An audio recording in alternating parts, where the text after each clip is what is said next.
sedentos de ti, vem, ó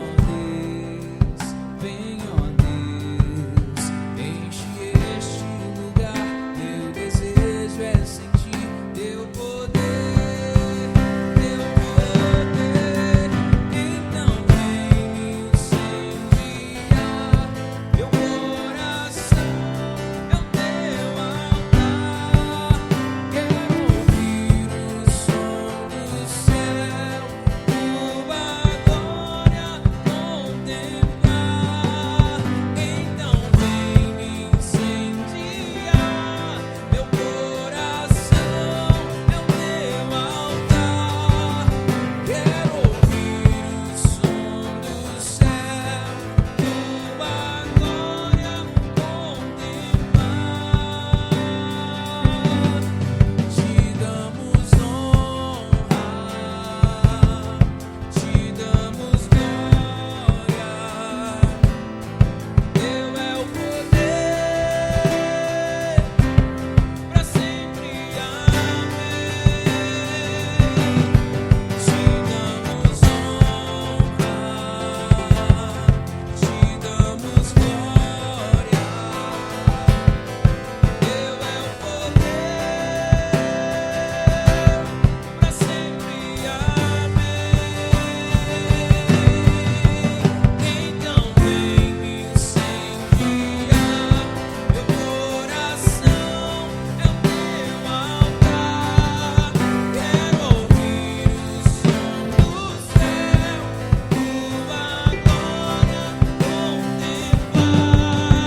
Então vem me incendiar.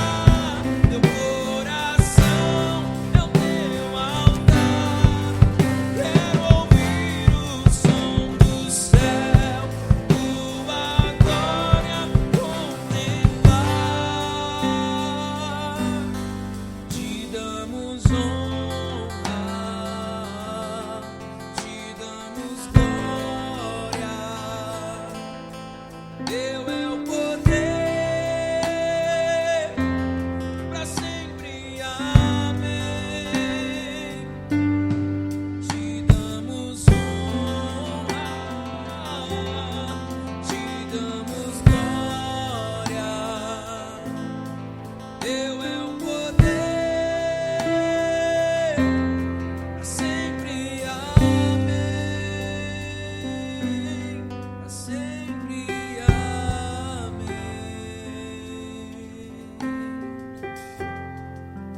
Glória a Deus. Aleluias. Nós te adoramos, Senhor.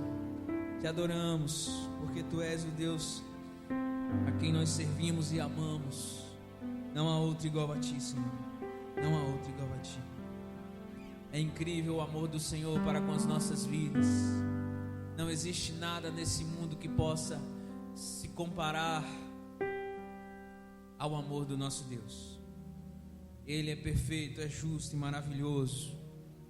E nós vamos continuar louvando a esse Deus que pertencemos. Aí no teu lar, na tua casa, você possa realmente abrir o teu coração e adorar o Senhor com verdade, com sinceridade, pois o mesmo Deus que está aqui, Ele também está aí no teu lar. Portanto, adore em espírito e em verdade. Aleluia.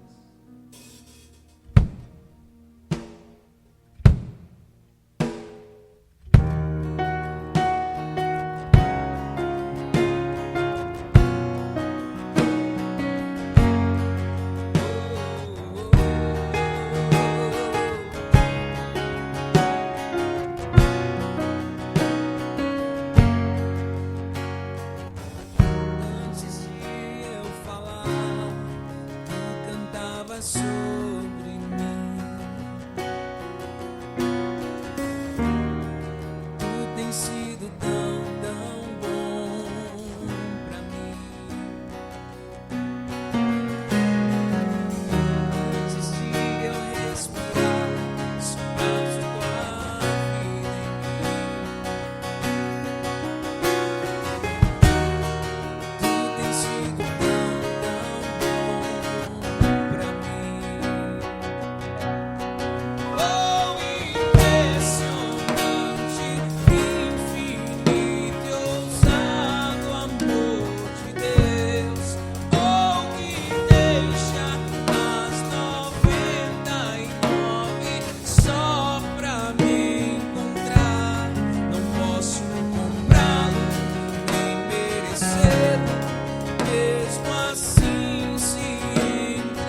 sombras, escala montanhas pra me encontrar.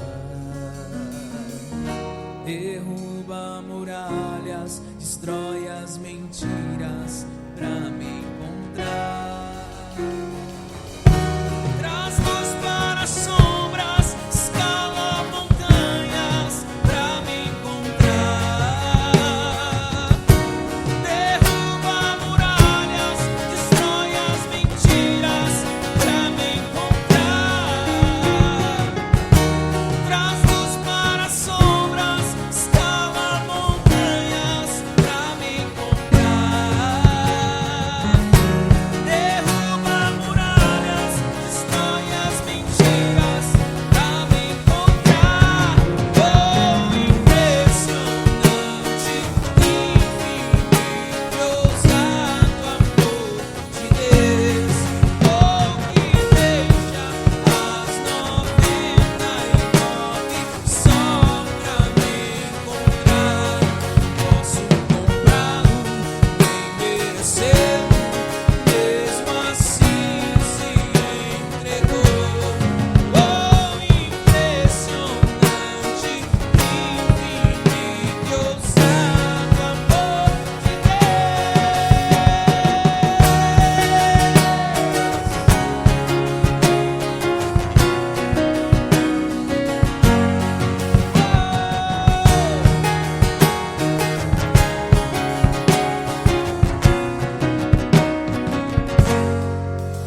Aleluia, glória a Deus. Amor perfeito é o amor do Senhor por nós. Oh Jesus, nós nos constrangemos, nos sentimos constrangidos com esse grande amor. Tu és maravilhoso, Deus. Como não amar um Deus assim? Como não servi-lo? Tu és grandioso, Pai. Te adoramos com intensidade, Senhor. Aleluia.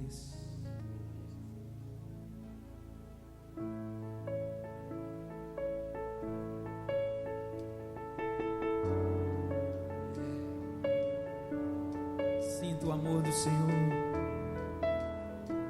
Aí no teu lar, na tua casa, adore em verdade.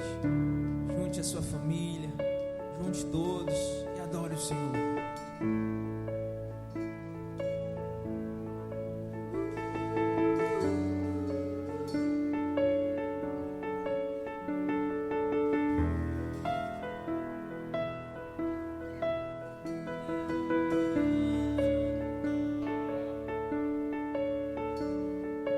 Tem ciúmes de mim,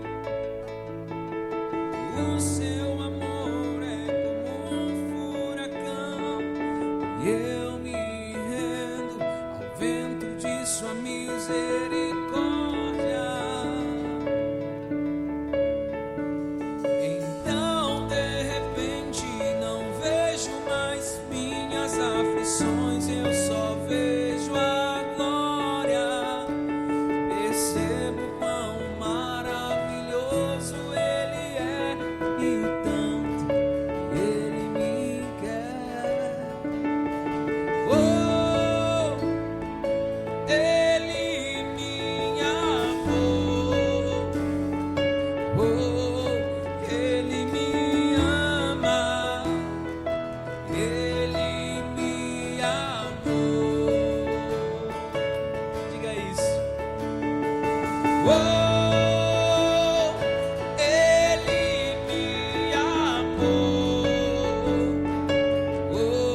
bom ser amado assim.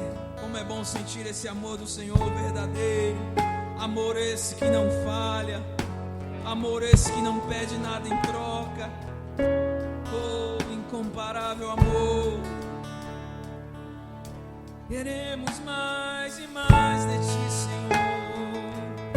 Muito mais, Senhor, em nossos lares, em nossas casas, em nossa família.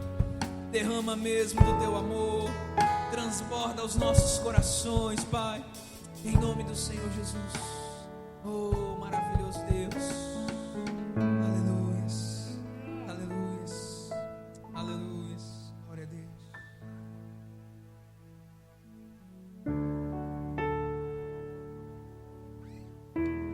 Oh, Senhor, és maravilhoso. Meu orgulho me tirou do jardim, tua humildade colocou o jardim em mim. Se eu vender tudo que tenho em troca do amor, eu falharia.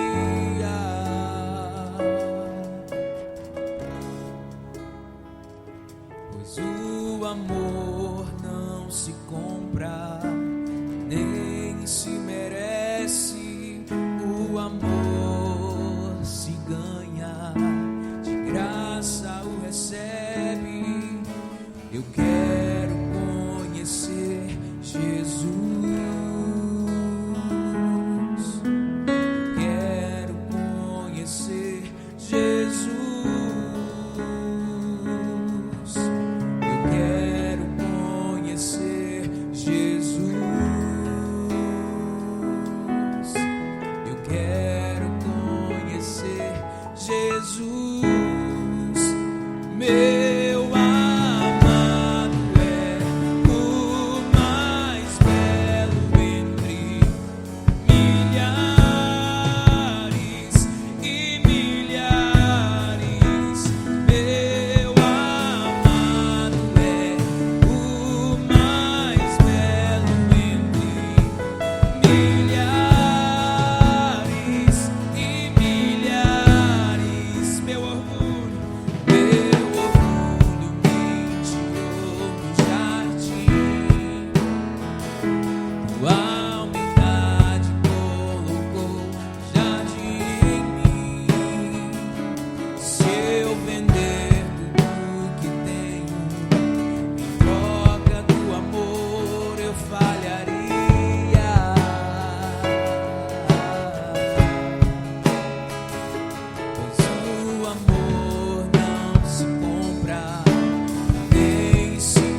declarar o seu amor ao Senhor aí no teu lar, na tua casa, junto com a tua família.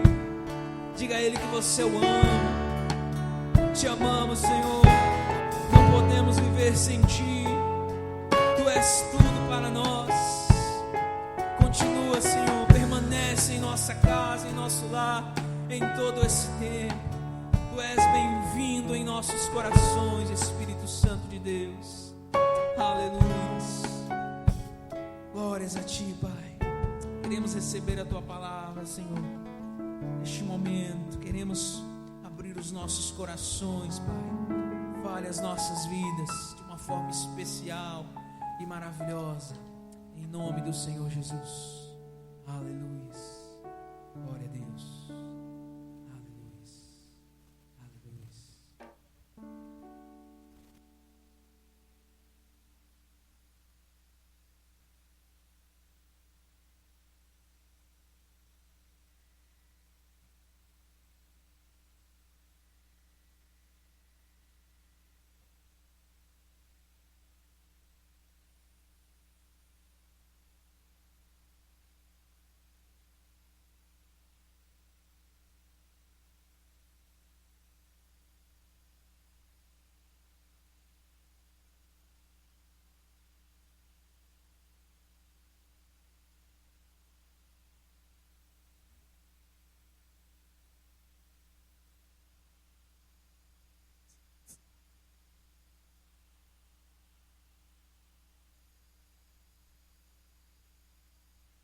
A graça e a paz do Senhor Jesus, a todos vocês que estão nos assistindo, nos estão cultuando junto conosco aí em seus lares, em suas casas. Agradeço muito a disposição do Ministério de Louvor da igreja, que prontamente se dispôs a vir hoje à tarde para a gente gravar esse culto, para que você tivesse e tenha acesso e compartilhe aí em sua casa hoje, no mesmo horário do culto nas quartas-feiras. E eu gostaria de, antes de trazer a palavra de Deus, orar por alguns motivos. Eu gostaria que você me acompanhasse em oração aí na sua casa, ou através do seu celular, ou por meio da televisão. Não sei de que maneira você acessa os cultos, mas onde você estiver, eu gostaria que você parasse agora, para que nós pudéssemos orar juntos. Orar por alguns motivos. Orar pela nossa cidade, Prado. Orar pela nossa Bahia. Orar para que nós, os crentes, sejamos encorajados, animados a erguer a nossa cabeça e vivenciar, viver, experimentar a nossa fé, mesmo no meio de tanta tribulação, no meio de tanta dificuldade, no meio de tantas decisões, de tanta confusão, que nós possamos ser aqueles que perseveram, porque a palavra de Deus nunca nos garantiu que o caminho fosse fácil, nunca disse para nós que seria fácil ser cristão. E hoje nós temos experimentado um pouco das dificuldades que, principalmente de exercer publicamente a nossa fé nessas últimas semanas, junto em comunidade, por conta desse vírus. Mas, por outros motivos e por outras circunstâncias, os nossos irmãos em Cristo Jesus no Oriente ou em outros lugares, em regimes totalitários, eles estão experimentando de situações piores. E nem por isso eles deixaram a sua fé, nem por isso eles se desanimaram no caminho. O contrário aconteceu. Eles tiveram mais disposição para pregar, mais disposição para viver a fé, mais disposição para amar Jesus, mais disposição para servir a Deus. Então que todo esse movimento, todo esse momento em que nós estamos vivendo, sirva para aguçar em nós a fé, o ânimo e que sejamos encorajados a servir melhor a Deus. Então vamos orar ao Senhor. Senhor Deus Todo-Poderoso, mais uma vez nos colocamos diante da Tua presença.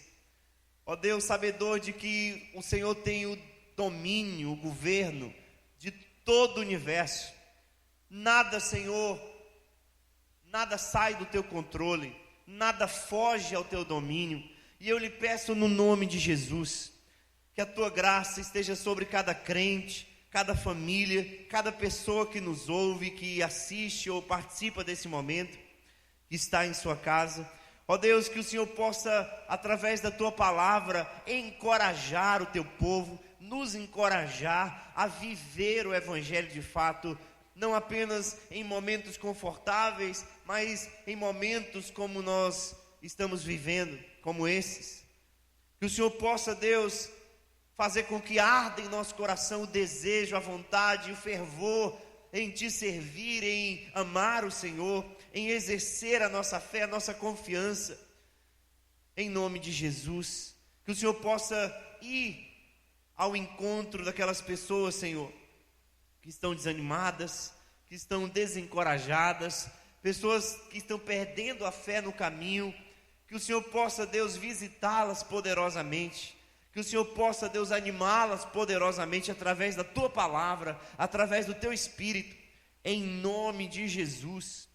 Pedimos ao Senhor, Deus, que traga a Tua paz para aquelas pessoas que estão ansiosas, que estão vivendo dias emocionalmente desequilibrados, vivendo dias emocionalmente, Senhor, desvirtuados. Que o Senhor possa visitar essas pessoas e que o Senhor possa fazer com que a paz que excede todo o entendimento ganhe o coração, tome a mente, no nome de Jesus. Nos oriente, nos direciona através da Tua palavra, em nome de Jesus. Eu gostaria de compartilhar uma palavra bem brevemente, que está em Filipenses capítulo 4. Filipenses capítulo 4, a partir do versículo 4.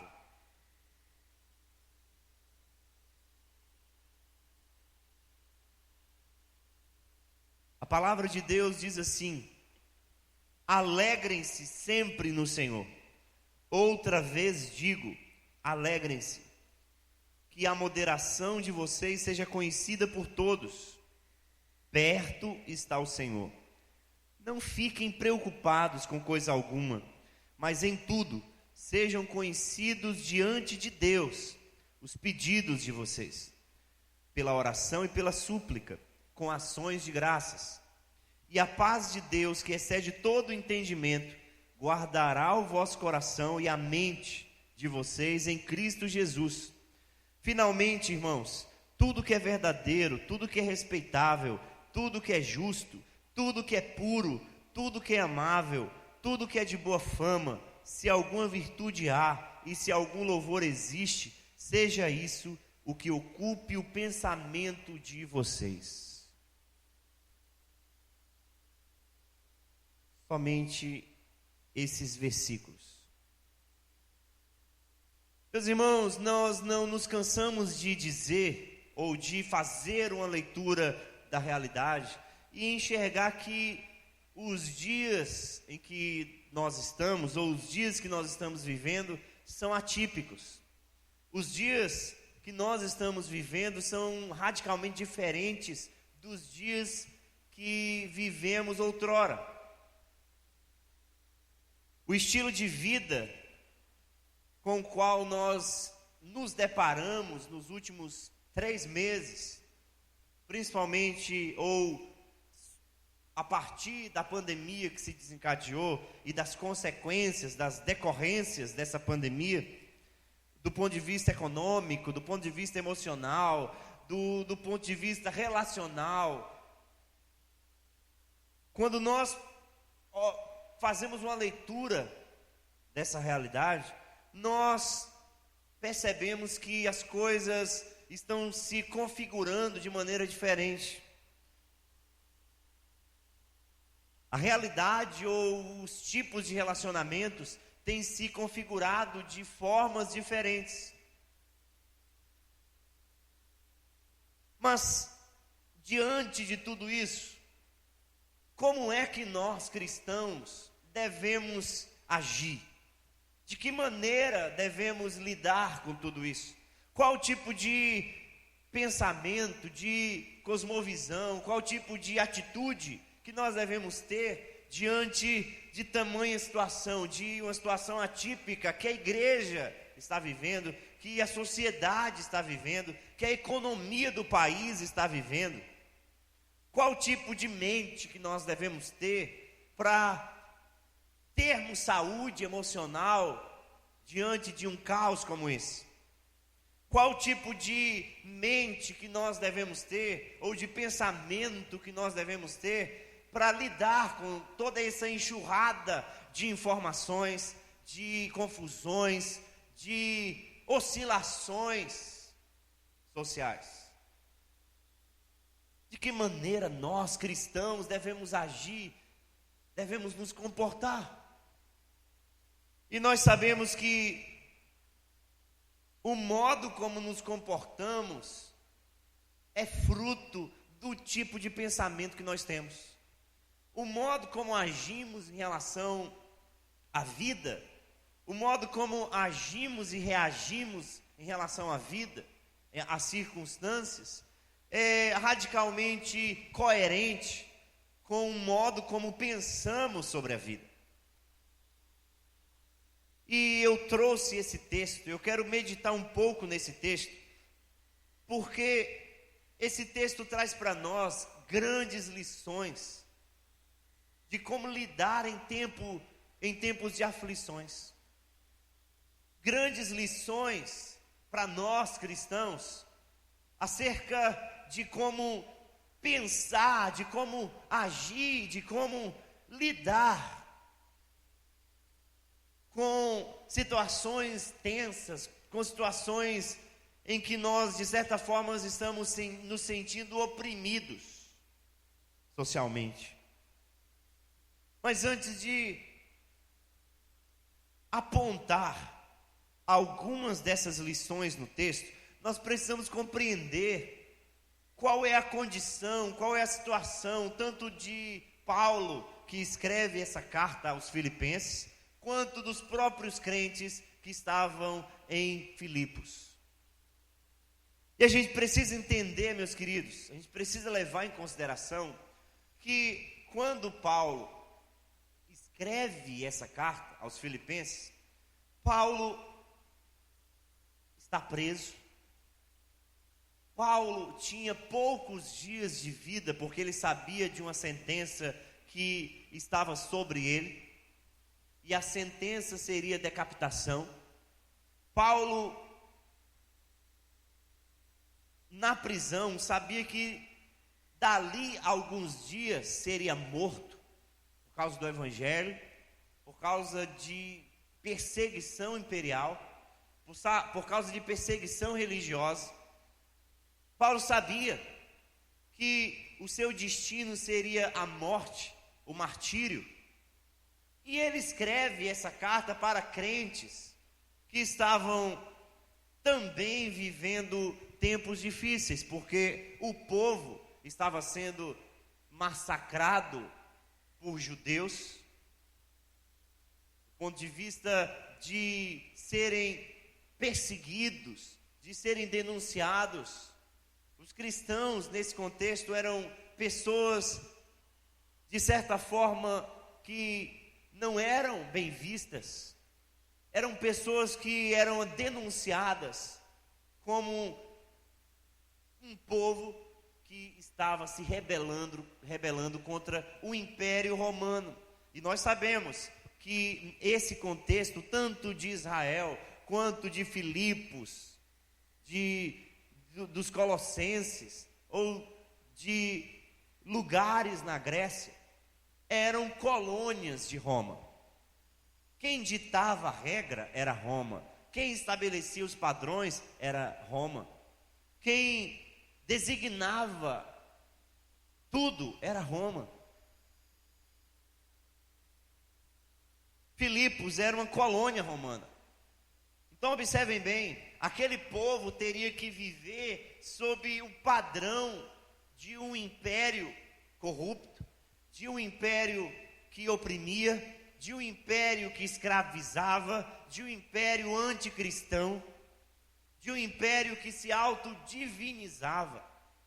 Essa era a realidade de Paulo e a realidade dos crentes em Filipos. E diante dessa perseguição, o que estava acontecendo na igreja? Alguns crentes estavam sendo desencorajados, estavam sendo desanimados na sua jornada cristã.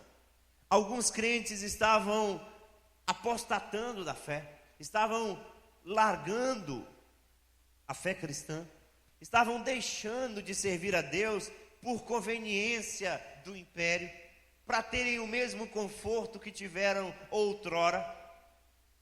Pessoas estavam deixando a fé cristã, estavam abandonando a fé cristã. E Paulo sabia que esse era um dos resultados da opressão, do desencorajamento social imperial. Mas aí Paulo, ele surpreendentemente, ele escreve para os filipenses, e a carta dele aos filipenses é considerada a carta da alegria, é considerada a carta do encorajamento, é considerada a carta em que ele dá suporte espiritual, emocional para um povo que estava aflito. E é baseado nisso que eu leio e li esse trecho da carta de Paulo, porque eu tenho o objetivo nessa noite de encorajar você a ser melhor do que você é, encorajar você a exercer sua fé de maneira mais aguçada, de maneira mais visível, de maneira mais palpável. O meu objetivo é mostrar que nós precisamos de convicções que nos movem a um tipo de estilo de vida cristão, que evidencie o nosso ânimo, evidencie a nossa coragem, a nossa ousadia, mesmo em tempos de crise. Nós precisamos disso. E há aqui nesse texto algumas convicções de Paulo para aquele povo e de Paulo para nós, acerca de Deus, acerca do Evangelho, acerca de nós mesmos, que nós precisamos ter, nós precisamos absorver, para que a gente, nesses tempos tão difíceis, sejamos crentes de fato, sejamos cristãos fiéis de fato. A primeira coisa está no versículo 4. Alegrem-se sempre no Senhor. Outra vez digo, alegrem-se. A primeira convicção que Paulo tinha era de que a alegria que ele tinha, e a alegria que ele vivia, a alegria que ele exercia, era uma alegria que não dependia de circunstâncias, não dependia de coisas boas acontecerem, não dependia de momentos bons acontecerem, não dependia do conforto, não dependia do bem-estar, não dependia de uma qualidade de vida aqui nessa terra, para que ele exercesse essa alegria. Essa era uma das primeiras convicções, ou é uma das primeiras convicções que precisamos ter. O nosso ânimo, nossa coragem, a nossa ousadia, a nossa alegria não depende das circunstâncias. A nossa alegria não depende se o tempo está bom para a gente exercê-la, ou se o tempo está ruim para a gente escondê-la. A nossa alegria é incircunstancial. A nossa alegria não é fruto de momentos bons. A nossa alegria é uma pessoa, a nossa alegria é Jesus. Nós precisamos entender isso. E onde Paulo estava? É interessante notar que se Paulo estivesse no Havaí, curtindo a vida, tomando sol, se Paulo estivesse aqui no Prado, com dinheiro no bolso,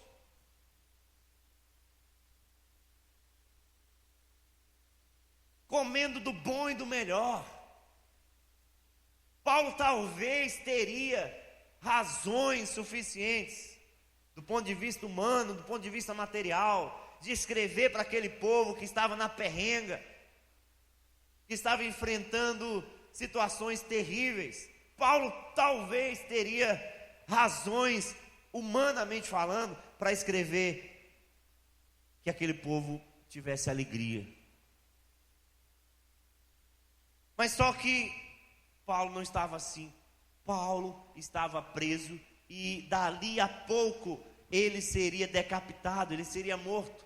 E ele escreve da prisão para um povo que estava sendo oprimido pelo império, e ele escreve dizendo: ei, alegrem-se sempre no Senhor. Alegrem-se sempre no Senhor. O que ele quer dizer é que não há circunstâncias,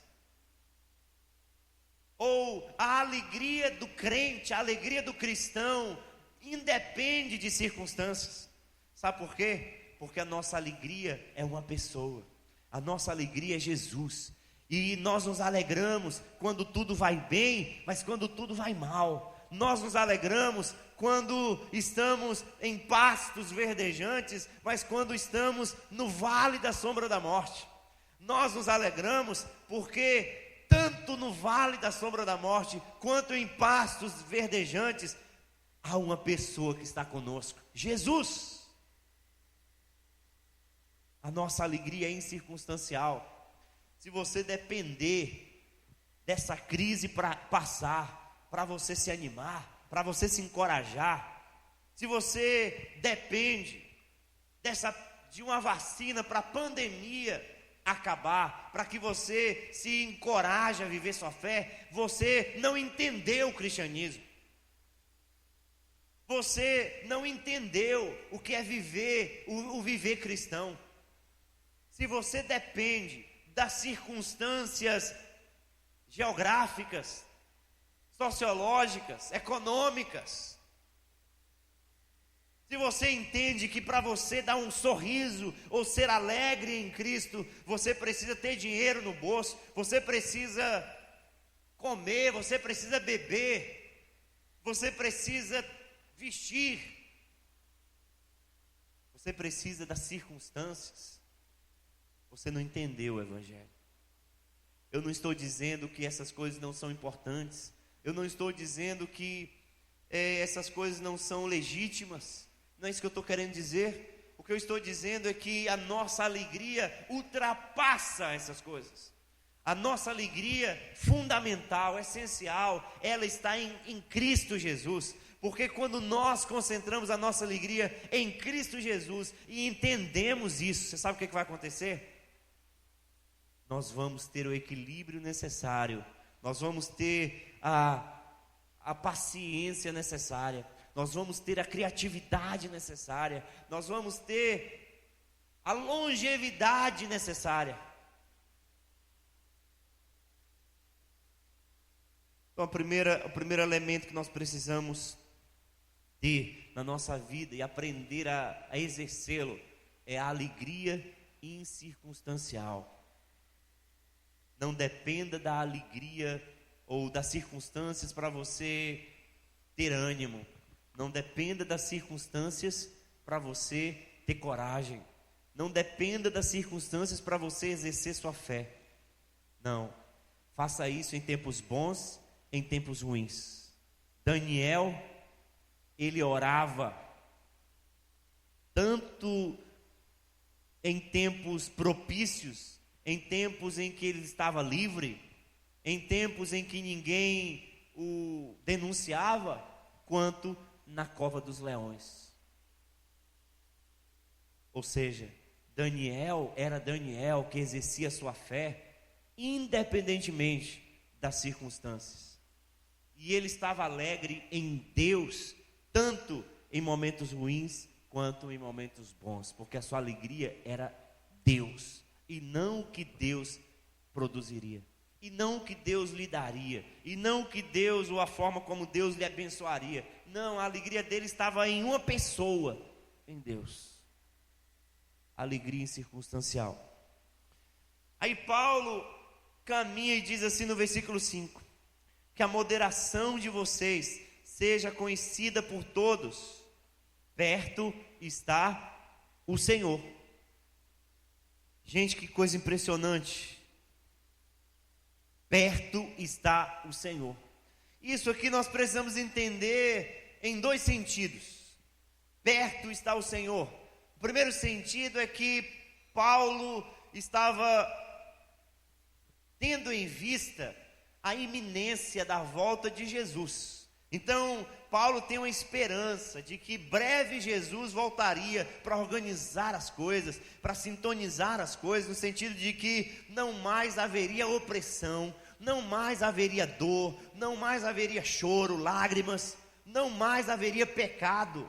Perto está o Senhor. De que, Paulo? De voltar e organizar as coisas, ajustar as coisas, destruir o pecado definitivamente, destruir o mal definitivamente. Paulo tinha em vista isso, a iminência da volta de Jesus. O que ele está mostrando para nós é que a nossa terra, a nossa colônia, não é aqui. Nós somos peregrinos, nós somos meros estrangeiros. Nós estamos de passagem nessa terra, o que significa que o nosso coração, a nossa alma anseia por algo que vai nos satisfazer eternamente, e é nesse algo que nós precisamos nos focar. É esse algo que vai nos satisfazer de uma maneira profunda, de uma maneira sustentável. É esse algo, é Deus, é a vida eterna, é a vida do porvir que vai nos proporcionar isso. Perto está o Senhor. Então é nesse sentido que Paulo fala. E é interessante que ele linka essa iminência da volta de Jesus com a forma como nós estamos vivendo agora. É por isso que ele diz que a moderação de vocês seja conhecida por todos. Em outras palavras, pelo fato de Jesus estar à beira de voltar, pelo fato de que a vinda de Jesus é iminente, vivam com moderação, vivam com equilíbrio, vivam de maneira a exercer um cristianismo legítimo, autêntico, de forma que as pessoas vejam esse cristianismo, vejam essa sua fé. Perto está o Senhor, Ele está às portas, Ele está vindo. E nós precisamos, como cristãos, meus queridos, viver na esperança dessa vinda, na esperança de que Jesus vai ajustar toda a impunidade, Jesus vai ajustar toda a opressão, Jesus vai ajustar todo o pecado e vai expulsar tudo isso e nos conduzir a um mundo melhor. Hoje nós estamos desfrutando um pouco de uma situação difícil que muitos experimentam em muitos lugares do mundo: África, Oriente Médio, China, Coreia do Norte. O mundo está experimentando um pouquinho daquilo que em muitos lugares já era uma realidade. A grande questão é: qual o nosso foco, a nossa mente, qual a nossa perspectiva? Será que nós estamos tão apegados a esse mundo que perdemos de vista que perto está o Senhor? Será que estamos tão apegados com as coisas desse mundo? Será que nos desanimamos quando perdemos as coisas desse mundo, quando nos faltam as coisas desse mundo, quando não somos supridos com as coisas desse mundo, que a nossa fé também vai junto, que o nosso ânimo de exercer o nosso cristianismo vai junto? Perto está o Senhor. Paulo estava muito mais próximo, muito mais perto do que qualquer um daqueles crentes, porque ele sabia que seria decapitado, seria morto, e ele veria a face de Jesus, e ele teria consciência da presença de Jesus e viveria eternamente. Paulo tinha essa consciência. Perto está o Senhor. Então é nesse sentido, primeiro, que ele diz: vivam moderadamente, porque perto está o Senhor. Mas há um segundo sentido. E qual é esse sentido? O primeiro sentido tem a ver com o futuro. O primeiro sentido tem a ver com o fato de que Ele está vindo. Então esperem Ele, porque Ele está vindo. Mas o segundo sentido tem a ver com o olhar de Deus sobre nós no presente. Tem a ver com o fato de que Deus, por ser um Deus pessoal, é um Deus conosco, é um Deus presente. É como se Ele dissesse o seguinte: ei, não aflige a sua alma, não permita que tudo isso que tem acontecido seja um peso, um fardo para o seu coração. Perceba que Deus está perto. Esse é o segundo sentido. O primeiro sentido tem a ver com tempo. O segundo sentido tem a ver com distância. O primeiro sentido aponta para a iminente vinda de Jesus. O segundo sentido aponta para o Deus que é presente agora. E Paulo sabia que Jesus estava com ele ali naquela prisão. Jesus estava com os crentes filipenses ali em suas cidades. Jesus estava próximo. Jesus, com seus olhos, como diz João lá em Apocalipse, é aquele que sonda o coração, é aquele que tem os seus olhos como chamas de fogo, e Ele conhece as nossas carências, as nossas necessidades, e Ele conhece o que está acontecendo, e Ele há de julgar as impunidades. O nosso Deus não é um Deus que está distante, vendo tudo acontecer, é um Deus que está perto, e é um Deus que observa cada detalhe, e observa inclusive o modo como nós nos comportamos diante de tudo isso. E aí a minha pergunta diante desse segundo ponto é: pelo fato de que o Senhor está perto, aí na tua casa, aqui comigo, pelo fato de que os olhos do Senhor estão olhando para a sua alma, para as suas motivações, estão percebendo as suas intenções, estão enxergando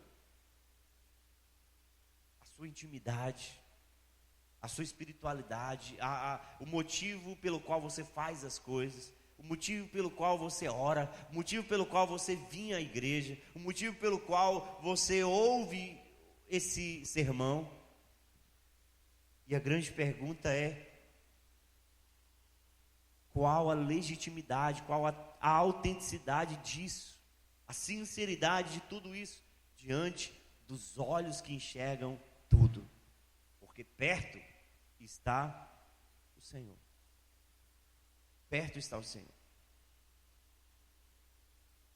Quando a gente tem esse senso da presença de Deus, quando a gente tem essa convicção, não apenas de uma alegria em Cristo, não apenas da iminente volta dele, porque perto está o Senhor de vir, mas também de uma proximidade, da presença dele conosco o tempo inteiro, que nos olha, que nos enxerga, que conhece as nossas motivações e a nossa intimidade.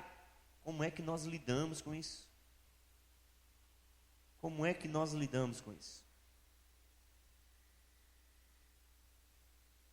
A terceira coisa está no versículo 6, que diz assim: não fiquem preocupados com coisa alguma, mas em tudo sejam conhecidos diante de Deus os pedidos de vocês, pela oração e pela súplica, com ações de graça. E a paz de Deus, que excede todo entendimento, guardará o coração e a mente de vocês em Cristo Jesus. Olha só que coisa impressionante. Perceba a progressão de Paulo. Primeiro Paulo diz o seguinte: alegrem-se em Cristo, alegrem-se no Senhor. Depois ele vai dizer: ele está às portas, porque perto está o Senhor de vir. mas também perto está o Senhor, no sentido de que Ele está próximo de você, Ele é presente contigo, Ele não é um Deus distante. Mas aí Ele diz o seguinte: Ele está tão perto, Ele está tão próximo, Ele é uma pessoa que está contigo aí onde você está, que você tem a possibilidade de conversar com Ele e colocar diante dEle todas as suas angústias, todas as suas preocupações, todas as suas ansiedades. É por isso que Ele diz: não fiquem preocupados com coisa alguma, mas em tudo sejam conhecidos diante de quem? Diante de Deus, através de oração, através de súplica, já agradecendo. Isso é relacionamento, isso é relacionamento pessoal, isso é comunicação, é diálogo, isso é proximidade, é intimidade. Quando Paulo fala sobre isso, ele está dizendo que Deus não apenas está perto de nós, é um Deus que está perto de nós e se relaciona como um pai se relaciona com o filho.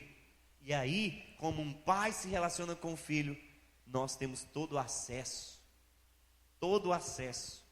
em relação a Ele, todo o acesso. Eu vi uma história que algumas pessoas estavam esperando para conversar com um grande empresário, e aí havia uma fila de espera de pessoas também muito importantes para falar com esse grande empresário. E aí as pessoas estavam há algum tempo esperando, e pelo fato de ser muita gente querendo conversar com esse homem, e aí chega um adolescente de bermuda com skate na mão, e ele entra e vai cortando as pessoas e vai furando a fila, abre a porta do gabinete ou a porta do escritório e entra para conversar com aquele homem. Aí as pessoas começam aquele burburinho e um teve coragem e disse para a secretária: eu não entendi, a gente está aqui há algum tempo esperando para conversar com esse homem, aí chega um moleque e entra na nossa frente para conversar com ele.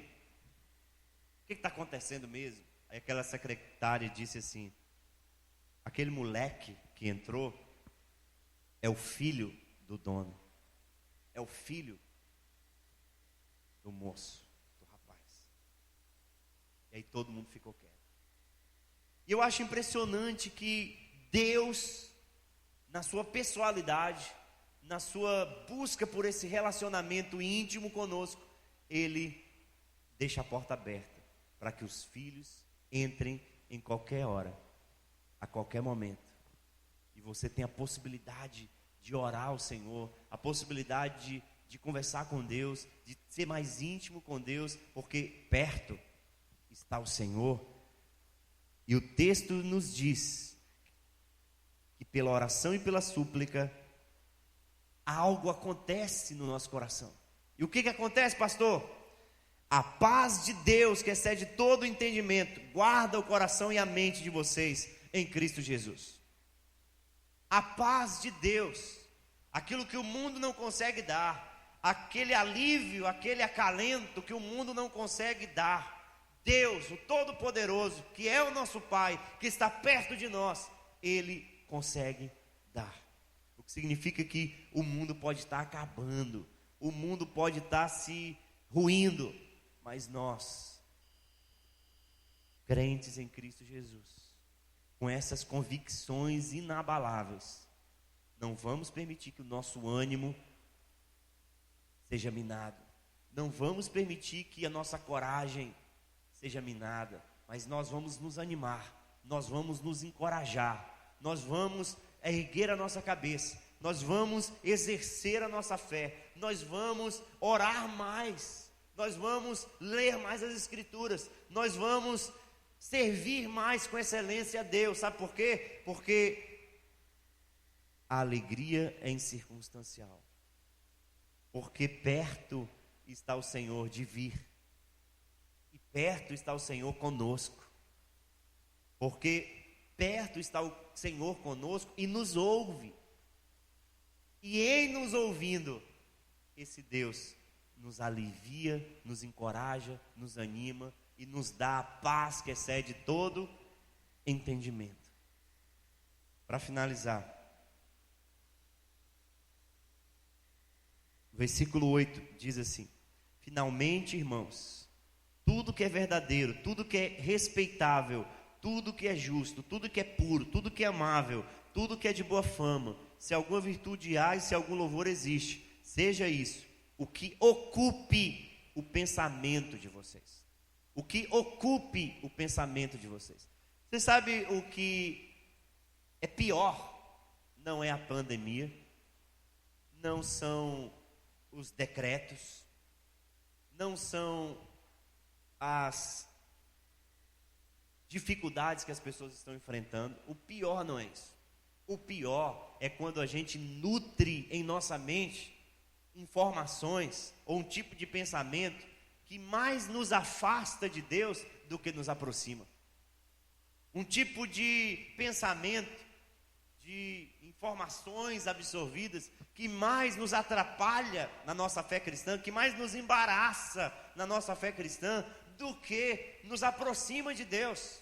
É por isso que Paulo diz aqui para nós: ocupe a mente de vocês com aquilo que é agradável, com aquilo que é aproveitável ou proveitoso, com aquilo que é puro, com aquilo que é amável, com aquilo que é justo, com aquilo que é virtuoso, com aquilo que de louvor existe. Ocupe o pensamento de vocês com coisas boas. Ocupe a mente de vocês com as escrituras sagradas, com aquilo que edifica. O grande problema, meus queridos, às vezes não é essa enxurrada de dificuldades que tem acontecido, mas é o modo como lidamos com essas coisas. É o tipo de pensamento que temos em relação a essas coisas. Porque se nós vamos nutrir informações terríveis, nós vamos nutrir pensamentos horríveis, pensamentos ruins, pensamentos contrários a Deus, pensamentos baseados em informações, em confusões, em especulações. Você sabe o que vai acontecer? Essas coisas vão entrar dentro de nós e, ao invés da paz que excede todo o entendimento, ocupando a nossa mente, o que vai ocupar a nossa mente é outra coisa, é o medo. O que vai ocupar a nossa mente e o nosso coração é o desespero, é a ansiedade. O que vai ocupar o nosso coração e a nossa mente é elementos que mais vão minar o nosso relacionamento com Deus e o nosso relacionamento com o próximo e com a igreja. Porque vai ter pessoas que não vão ver mais sentido em ir para a igreja. Vão ter pessoas que vão achar interessante servir a Deus em casa mesmo. Tem pessoas que, porque nutrem um tipo de pensamento mais que distancia de Deus, que essas pessoas, elas acham que é mais interessante estar em casa, mais interessante irem para outros lugares do que servir a Deus com excelência. Entende, meus queridos?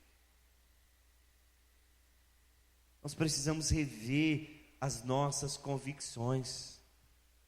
Precisamos rever as nossas convicções, porque com pandemia, sem pandemia, com Covid-19, sem Covid-19, com notícias alarmantes, sem notícias alarmantes, com tudo perfeito e com tudo indo de mal a pior, essas convicções são as que vão nos equilibrar. Eu disse hoje pela manhã para alguém com quem estive e que aconselhei, que é como se nós estivéssemos no mar, num naufrágio, e nós perdemos a força para nadar. E aí diante de nós está uma série de papel no mar, coisas superficiais, e uma rocha. Uma série de papéis, vários papéis, e rochas, em que nós nos apegaremos para nos assegurar, para ganharmos mais fôlego, para nos garantir, para nos estabilizarmos? Em que a gente vai pegar? Sabe o que vai acontecer? Se a gente tiver sabedoria em Deus, a gente vai se assegurar na rocha. Nesse momento, meu querido, não é a sua saúde física ou a busca pela sua saúde física, essencialmente, que vai dar resultados essenciais para a tua vida. Sabe? É a nutrição espiritual. É o quanto você se nutre espiritualmente. É o quanto você se dedica em suas convicções espirituais. Em nome de Jesus. Eu não quero que você seja um daqueles que abandonarão a fé no caminho. Eu não quero que você seja mais um daqueles que certamente vão desistir de servir a Deus com excelência, com as suas contribuições, com as suas atividades, com a sua dedicação em casa, com a família, com a sua vinda para a igreja quando tem culto aqui. Uma coisa é a gente ter cautela, outra coisa é a gente ter medo. Nós precisamos discernir. Porque as pessoas não têm cautela, entre aspas, quando vão para a academia, quando vão para o mercado, quando vão fazer aquilo que é cotidiano e é necessário. Mas quando se trata da igreja, é cautela, pastor. Entende? Nós precisamos rever as nossas convicções. E eu falo dessa questão da cautela mais para as pessoas que estão fora do grupo de risco. Porque a gente sabe que o pessoal do grupo de risco, eles têm que ficar em casa mesmo. E tem que se resguardar maneira mais contundente possível. Mas aqueles que podem estar no culto, quando tem culto, meus queridos, vamos rever as nossas convicções em Cristo Jesus. Amém? Então que Deus nos abençoe e que você, depois dessa palavra, seja animado, encorajado a viver a sua fé de maneira mais contundente, em nome de Jesus. Deus abençoe sua vida e que no próximo domingo a gente esteja novamente conectado e que você compartilhe esse link, compartilhe esse vídeo, compartilhe o canal da nossa igreja, faça a sua parte. Faça a sua parte também, reunindo a sua família e estando junto conosco, em nome de Jesus. Deus abençoe. Só lhe deu glória.